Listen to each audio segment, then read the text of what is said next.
This episode is brought to you by Amazon Prime. There's nothing sweeter than baking cookies during the holidays. With Prime, I get all my ingredients delivered right to my door, fast and free, no last-minute store trips needed. And of course, I blast my favorite holiday playlist on Amazon Music. It's the ultimate soundtrack for creating unforgettable memories. From streaming to shopping, it's on Prime. Visit Amazon.com/Prime to get more out of whatever you're into. This episode is brought to you by AWS. Amazon Q Business is the generative AI assistant that can securely understand your business data, summarize results, and streamline tasks. Learn what Amazon Q Business can do for you at aws.com/learn more.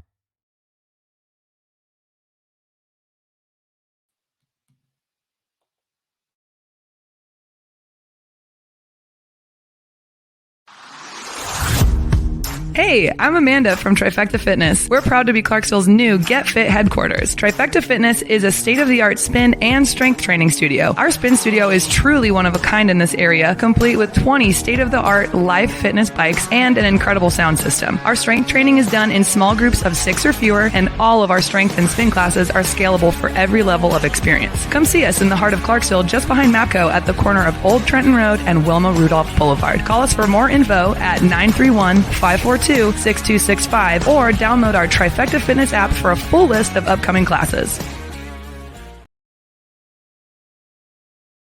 Welcome back. MisFitNation. MisFitNation. We are a show founded by veterans and hosted by veterans and a military spouse. Our mission is to get people to tell their story to the world. If you're an author, share your tips with the Misfit Nation. If you're a musician or actor, our audience needs to know how they too can get into the business. Coaches, we love our coaches. Come on, share some of your tips with the audience to help them become better versions of themselves. If you're a corporate leader or an entrepreneur, come on and share how you did it and how hard you have fought for success. If you're a veteran, first responder, or Gold Star family, we would love to have you come on and just share your story with the Misfit Nation. We always have time for you. Reach out, we will get you on. If you are feeling down, alone, or starting to see the darkness, stop. Think about those who are around you. You are not alone. You will be missed. If you feel like your problems will be a burden to those in your inner circle, or are embarrassed to share that with them, please dial 988. If you are a veteran, take option 1. We need you to keep pushing forward. Don't make it a permanent solution to a temporary problem. If you're a new listener,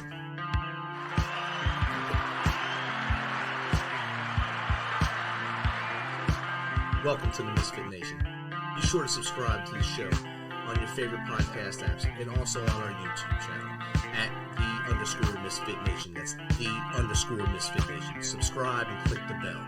This will keep you up to date with all of our latest episodes and all of our news. You can also find us on Electrocast Media and About Face Radio. This will keep you up tuned into us and learn more about our great guests.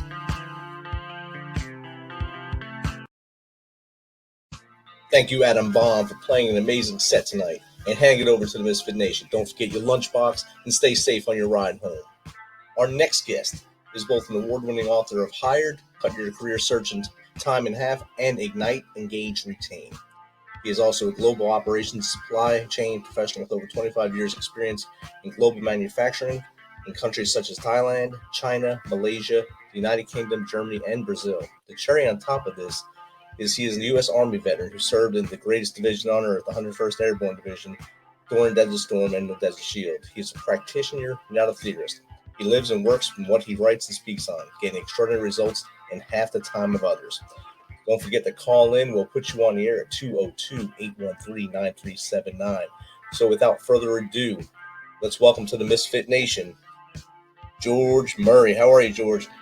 Hoo-ah! How are you guys doing? Very good. It's great to have another Screaming Eagle on here. It always gets a lot of 82nd people mad when we say we're the best division on earth, but we keep rubbing it into them. As long as I'm alive, I'll do that. It's been a while since I've been to Clarksville. So a lot of stuff has changed since last time you were here. Believe me, you might have to drive through a few times to try to remember where things were. It's a very very fast growing area now, thanks to the growth of Nashville as well. Oh, that's good. So, George, if you don't mind, I mean, I gave a quick blurb about your history. Tell us a little more about yourself from as far back as you want to go to how we got to where we are now. Sure. Served in Desert Storm, Desert Shield, 101st.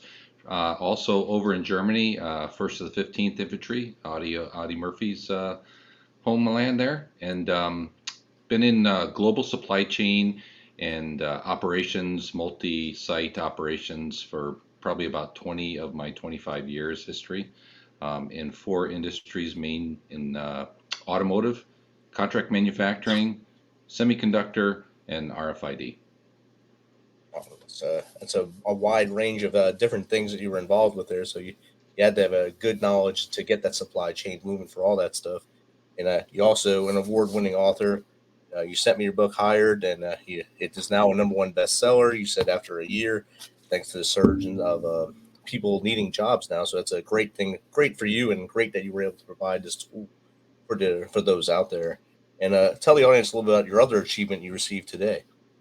Yeah, so a great lady that I've known for many years, Ann Pryor. Anybody who doesn't know Ann, she is a #1 LinkedIn expert. So if you need help with your LinkedIn profile, etc., she's the person to reach out to.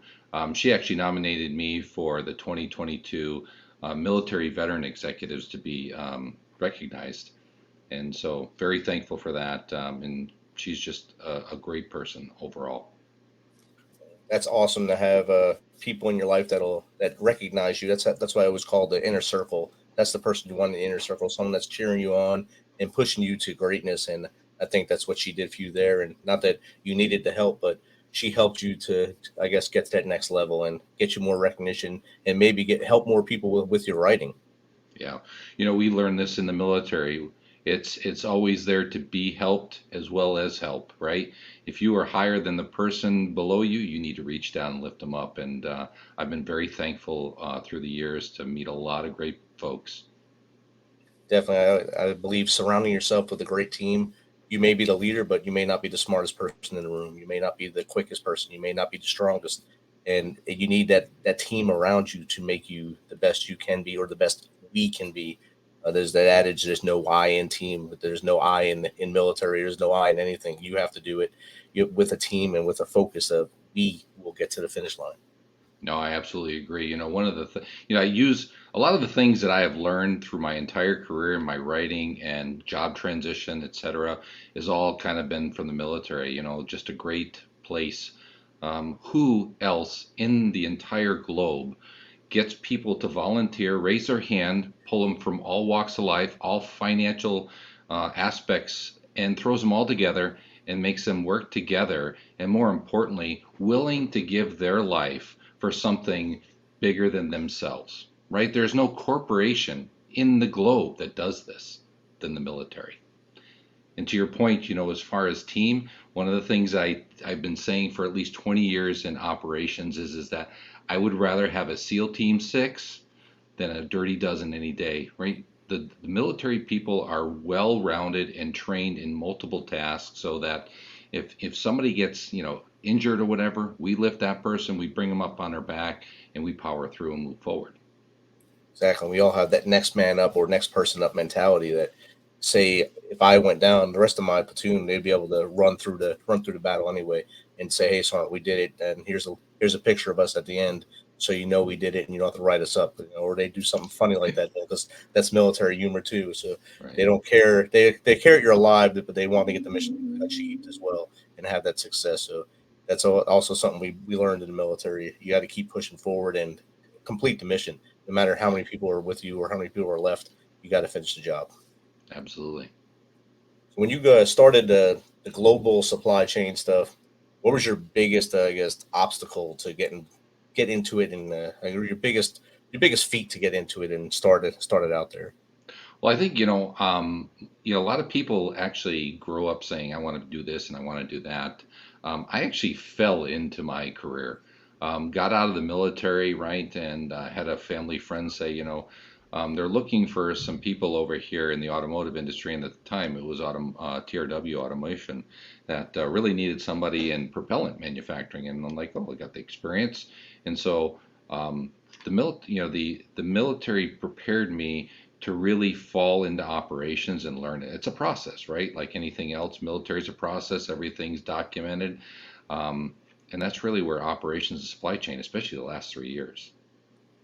It was challenging the last 3 years, and those who were good at it were really good at it, and those who were, you could tell who was not good at it, and in the midst of the 3 year span there, and who's now catching up. So those who were good, kudos to you, and those of you who relied on one system to help us, I hurt you. You Yeah. hurt all. Hire a couple more veterans. Yeah. So let them run through walls for you and do things, and that's how you make things happen. Absolutely. You said you were in 115th Infantry. I was in 315th Infantry at Fort Stewart. That was my first duty station, so 2 units away from you and across the water. So that was, I think China Bandits was the name of our battalion there. We didn't have Audie Murphy. We had just a bunch of Bradleys, and people like to act like they were light infantry, but they were on Bradley. So it was fun, but I learned a lot there. A lot of steep learning curve for me with the infantry, with mechanized infantry. Then I went to light infantry after that, and I fell in love. Yeah, like I said, I have never regretted a day in my life in the military. Maybe the first day, right? When I raised my hand and went in there and I said, I'm going to turn around and count how many push-ups I'm going to do. And I think about 1:00 in the afternoon is when I stopped, and I had well over 1,000 push-ups with all the drop, give me 20, drop, give me 50. And still trying to find your gear that you were supposed to be holding at the same time. Yeah. It was a different time back then. Now I think they only can drop for 10 at a time now, so there'll be a lot of droppings to get to 1,000 now. But I guess if you want to count for that many drops, that'd be awesome. Yeah. In your service, were you infantry or were you a support in infantry? Infantry. Yep. So you went from being an infantry ground pounder to a totally different mind, totally different job. So that's a crazy transition. And you said you kind of lucked into it, and not a lot of people do luck into things that way. Do you think your mindset that you had going into the military from I guess your youth and your parents helped you in that transition, or was the military mind is what really helped you the most? Yeah, the military for me, I mean, I had two parents that barely could get two nickels to rub together, really difficult. And I know that I wanted a different life for myself. So, the military gave me the best option, and my aunt was pretty upset because I came out of high school, and I had, I had the ability to go to college, right? Win a scholarship. And I'm like, nope, I want to go in the military. Nope, I don't want to be an officer. And she was really upset with me. But I think through the years, I chose my path, and a lot of times my path chose me. But I'd never give it up. I mean, the military has really formed my ability under a lot of great pressures. You had referenced, the time that I was in Thailand. I went over there at 6 factories under 40 feet of water in less than 24 hours. And we had to develop a strategy so that we didn't have an impact to our customers, right? And in 3 months, we were back online. We were the fastest operation up over in the industrial park there. And it was all because of my military training and ability to, intestinal fortitude, push through. That's outstanding. And Thailand underwater, for those who don't know, Thailand is pretty much close to sea level in all parts of it. So it's not hard for a monsoon or a typhoon to come through there and really cause havoc. And for you to get the 3 factories that were underwater to be operational and continue to function and provide to the customers, that's a testament to not just your training, but your mindset and your go-getting attitude to make things happen. And the team, right? I mean, like you said earlier, you are nothing without a team. And we just had, what I have found when I was over in Thailand is the resiliency and the dedication of those people were just incredible. I mean, here their own houses were under 10 feet of water, and they would take a boat to a vehicle, drive an hour to our facility, help us clean up and everything else, and get back up and go back home and work, their hours to get their own house up to speed. I mean, it's just phenomenal. That's incredible. Yeah, my brother went there. I want to say late 90s, early 2000s. He was helping build power plants there. And he wound up basically gaining a whole other family there. They fell in love with him. They took him under as their big shining American son. In 2008, me and my wife went there for vacation, and they did the same to us. They took us, and we had our own personal tour guide. They took us all around to all the places, told us the best places to stay, and it was amazing. Just their hospitality and the ethics of the people there. The culture was amazing. Yeah, no, great. I mean, one of the most beautiful places I still to this day have seen is Phuket. Right? I don't know if you got a chance to get there, but boy, it was phenomenal. And it's like, why wouldn't I go out there? When you spent already half 24 hours on a plane flight, to at least experience that. It was just beautiful. Definitely. We went from Korea, so it was a lot quicker flight. So, Hmm. but we stayed there a week. We were there over New Year's Eve and New Year's Day. So it was beautiful just watching this, how they celebrate compared to how we celebrate, and the way the people acted. They cleaned up after that night and made the next day like it was a whole new brand new world, and all the mess that was out there was gone somehow. I couldn't believe it, but it was real. We went to a place, I think it was the 6 tiers of waterfalls, and you're supposed to find monkeys in there. I was real upset. I was really upset that I'd never seen monkeys. But that's just my luck. Everywhere I go, when there's supposed to be something, I never see it. Manatees in Florida, I'd never see them. Monkeys there, bears in Gatlinburg, never see them. But so if you want to see those things, don't go with me to those places. You kind of warn them off there. Yeah, I guess I must have some scent or something that they don't want to be seen when I'm there. I'm not a hunter, so I'm not going to kill them or anything. I just want to see them and maybe take a picture from a distance. Right. So, of the other places that you've been to besides Thailand, unless that was your favorite, what was your favorite place to be working and favorite place to, I guess, travel through?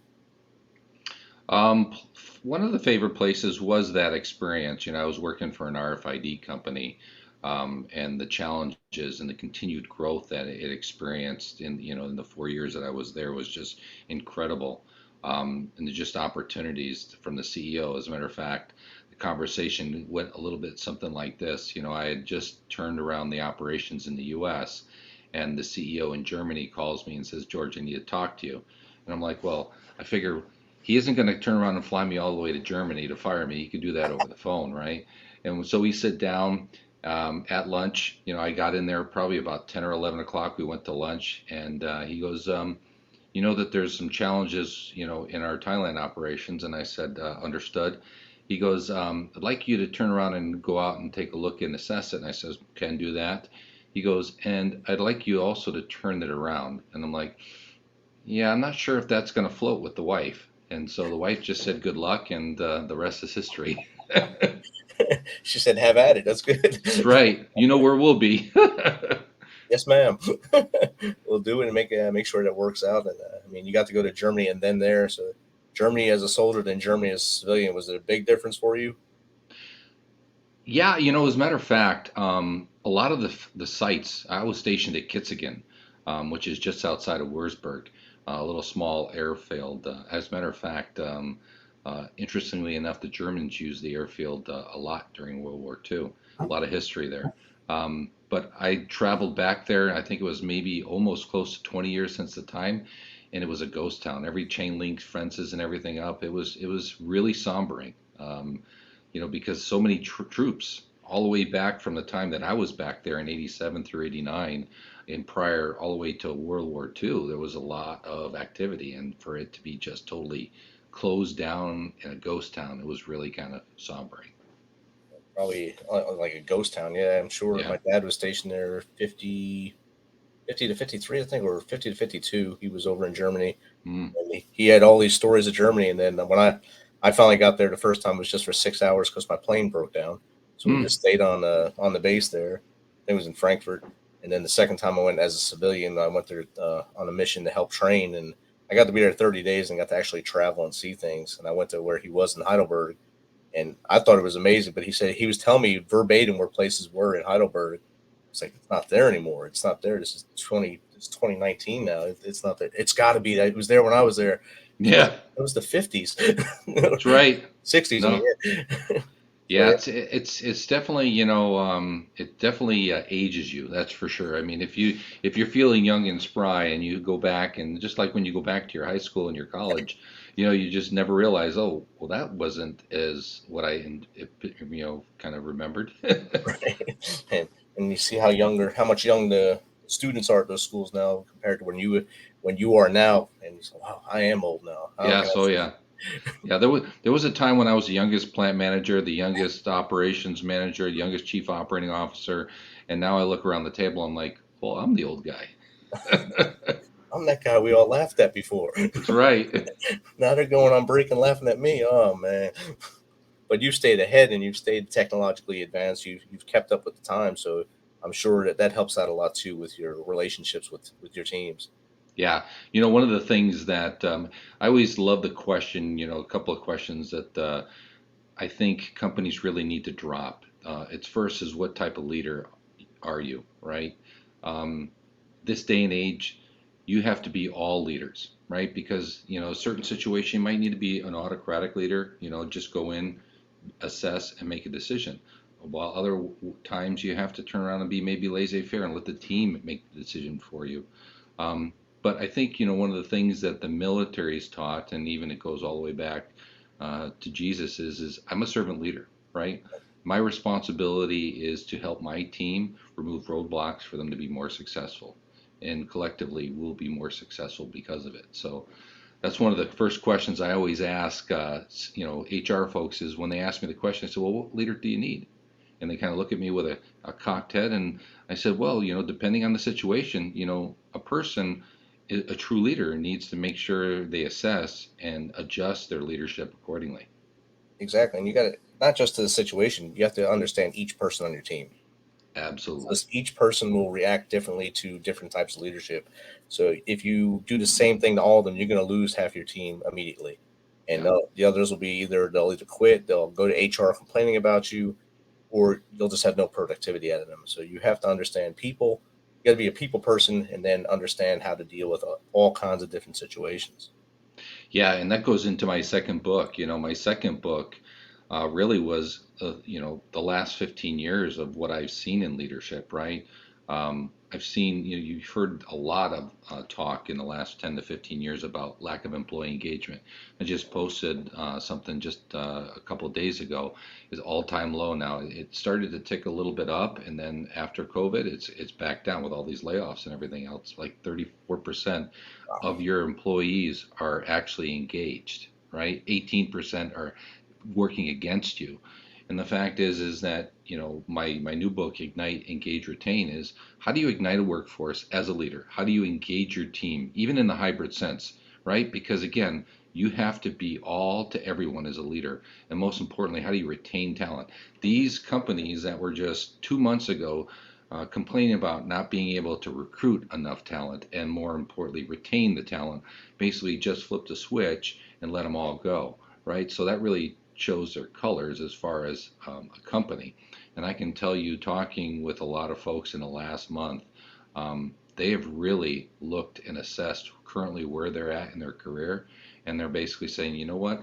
I know what I don't want to do, and it's whatever I just left. I don't know what I want to do, and they're evaluating that. And they've got options, a lot more options than they ever have. Definitely.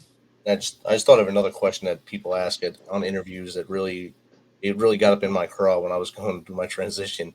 What would you do if person A and B are having a conflict with each other? So I have to find out what's wrong with person A and B. Right. I have to know what their situation is. I can't just come in here cold and say it. I thought those were always trap questions for some reason, that they're just trying to just waste time on an interview with those questions. Is that one that you find is another weird one to ask? The weird one for me, or the one that I kind of really chuckle and laugh. I mean, if they looked at my resume and I proudly display I'm a veteran, right? And the question they ask is, can you tell us a difficult, or how do you deal with stressful situations? I'm like, really? Yes. After you've been shot at, everything is easy. Yes. And it's in that situation where you kind of like go into that movie scene in your head. You're in the flashback in the shootout or in that firefight, and then you come back to the gray area. Yeah. I think I would just stay calm and just work through it. I think. Absolutely, yeah. Just smile and wave, boys. Smile and wave. That would be a great movie cutout scene right there when that question comes out to any veteran that served in a forward operation facility. Because that's just something you can just laugh at, I think. Yeah. I do. I just tell them, I said, if you knew anything about military folks who are in work environments, they've dealt with situations like that much stronger. And even if you have a boss that's yelling and screaming and everything else, and I've had those bosses. I'm sure a lot of the viewers have as well. I just kind of chuckle and laugh. I'm like, when you've been, ripped by an E6, or a colonel, right? Nobody in the civilian life can come close. Exactly, and your skin becomes a lot thicker when that happens to you more than one time. You just become, all right, thank you, Roger Sarnt. Roger Sarnt, yes sir. Roger Sarnt, Right, your bag's full. Got this. You can move forward, and what's my next task? Oh, good, thanks. right, Because you're not firing me, right? Good. right. I think that's one of the things that a lot of people say. There's really not a bad day that you have. I said, well, first of all, I've learned to embrace the suck in the military, right? When you do that, there nothing could touch you. You don't let anything in. It just can't get you, right? But I've self-labeled myself tenaciously optimistic, right? Because yeah, life is tough, life is hard, but if you let that water in, it's only your fault, and more importantly, you're going to go south, right? So you got to maintain as a leader. I think that was my transition. The hardest part was the day I took off my boots. The next day, it's like you're running into a wall. Hmm. After 22 years of putting that boots on, and you hit that wall the next day, and there's no one to either yell at you or you to yell at. Yeah. So you're like, all right, so it's just me and you guys, me and my dogs sitting at home. And so I took a year to, I guess, find myself and become one with who I was going to be. And Hmm. I took a job with a nonprofit, and I worked there for 2 years because I didn't want to be a statistic. Most veterans leave their first job after a year. That's the Hmm. crazy statistic. So I stayed too. Then my old first sergeant called me and said, "Hey, do you want to work here?" I said, "Heck yes." When I came, I'm working where I am now, and it's a great job where I am now. It's nothing. It's like a mini military unit because it's all veterans, all senior leaders that work together, and we all talk trash to each other all day long. So it's just like we're still in uniform, but not. We can go home every night and have fun, but it never changes. But that transition, it was a hard wall to run into, and then try to figure it out the right way before I did something go insane with myself. Yeah, as a matter of fact, there was a company I worked for. I want to say more than 85% of the leadership, from a supervisor all the way up to directors and above, vice presidents, were all ex-military. And great leadership, great team, great camaraderie. But more importantly, that company grew at an exponential rate, and I think because of the fact that we had leaders that saw an obstacle as an opportunity. Right? It's a way for us to show our team that our team can shine. It's not a way to hold us back. We're going to get through the obstacle no matter. You may not like how we do it, but it's going to Yeah, it yeah. may not By hook, crook, or draw, it'll happen. may seem to be some gray workings going on, but we're going to get this thing done. And thank you. I mean, you're welcome. Yeah. So you also have a coaching business you have on the side here. What are some of the things that you find that your clients are really looking for as they come in? Well, one of the things right now, got a couple that are going on, coaching board members how to work together, right?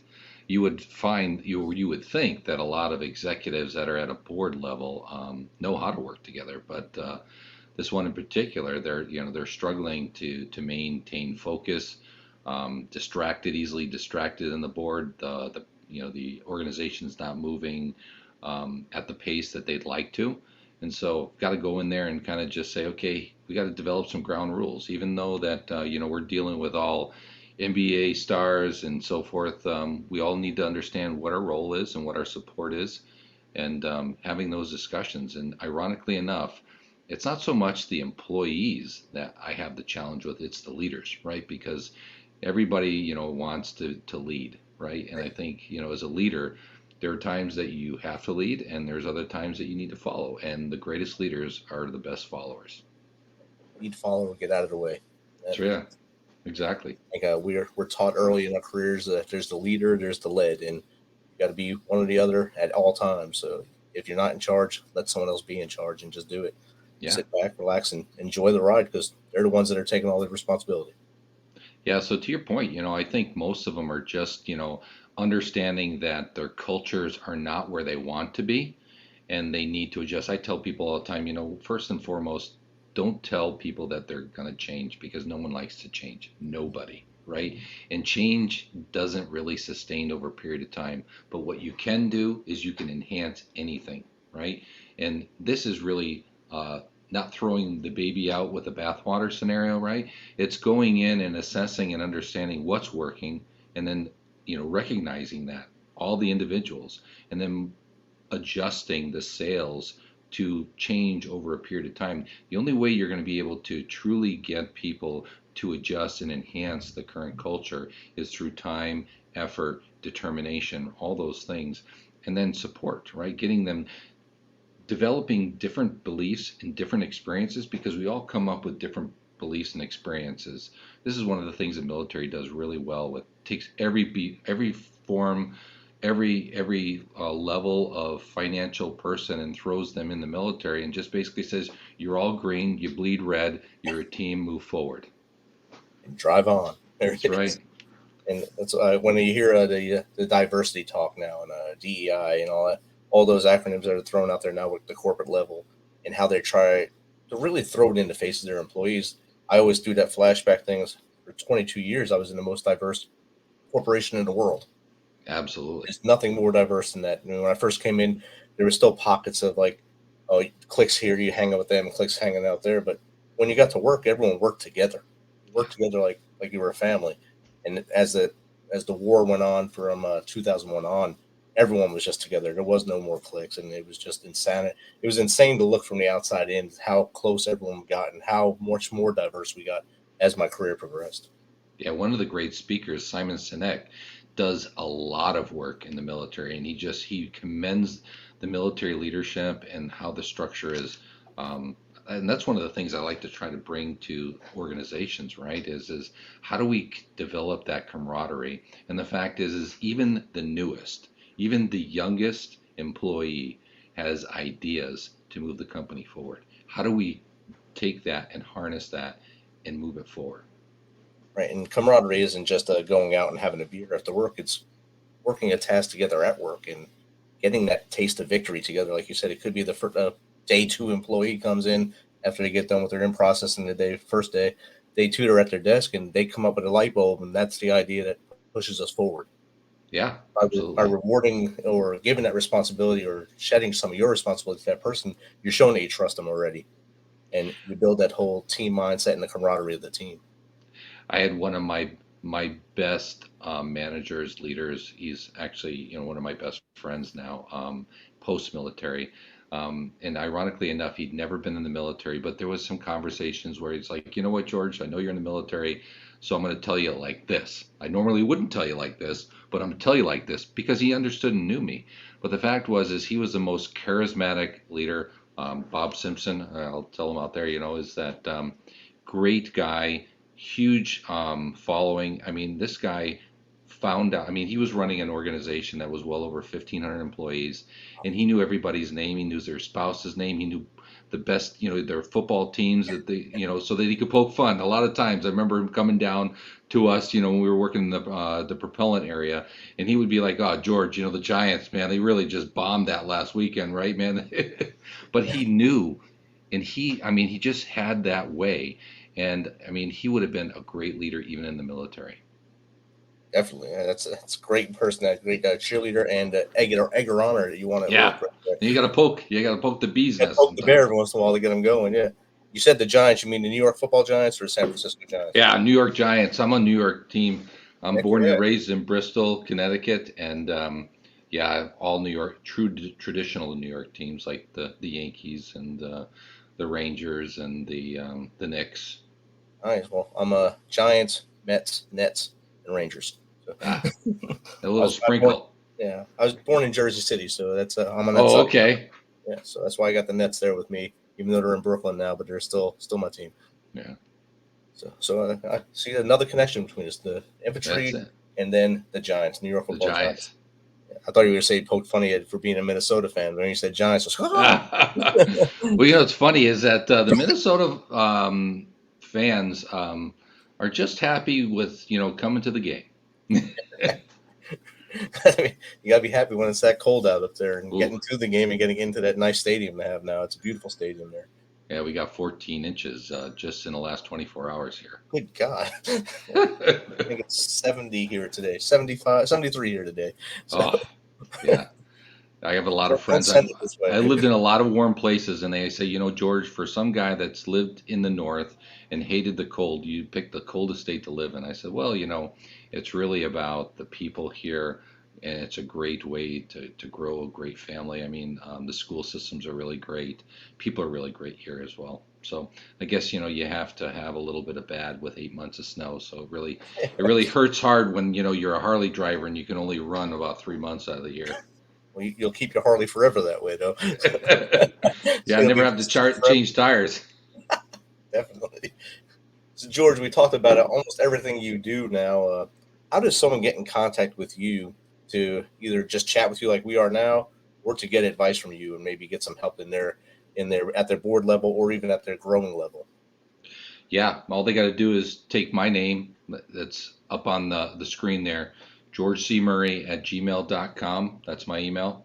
My phone number, 952-221-8868. And my website is George Clayston Murray, CLAYSTIN, Murray.com. It's actually after my great-great-grandfather. Up until a couple of years ago, it wasn't even Googled. Really? Oh, wow. Yeah. Wow. So it's a very unique name. It's a very unique name, and the website is going across the bottom of the screen now for those of you who are going to watch this on video. If not, if you're listening on audio, it will be in the show notes, so you can get in touch with George and get some of his great advice to help you and your team find that victory you need. George, thanks for taking your time, and thanks for reaching out to me on LinkedIn and getting this thing going. This was a good chat. Rich, I appreciate it. Thank you. I'll be back in 2 and 2. Thanks for checking us out and being a part of the Misfit Nation. Don't forget to visit our website at themisfitnation.com. That's themisfitnation.com to catch up on all of our episodes and also to get some of that great Misfit Nation gear. As always, be humble, stay hungry, and keep hustling, because we are